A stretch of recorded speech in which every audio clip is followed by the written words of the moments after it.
Ô, Bricotinha! Fala, Matuto. Ai, foi até bom você chegar. Eu tava vendo que você trabalhando. É, que eu já aplico com você. Faz. Aqui nas suas terras aqui, acabou os piqui?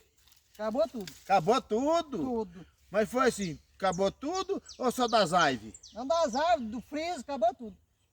Ah, É do friso. que tivesse mais piqui, eu ia trazer mais um friso pra você colocar piqui. Você comprou um friso? Não, eu ganhei lá na borracharia, passei lá, sabe, aí o cara tirou o friso de uma moto lá, pra pôr roda daqui as outras, aí deixou o friso lá e eu ganhei ele, o friso assim, ó.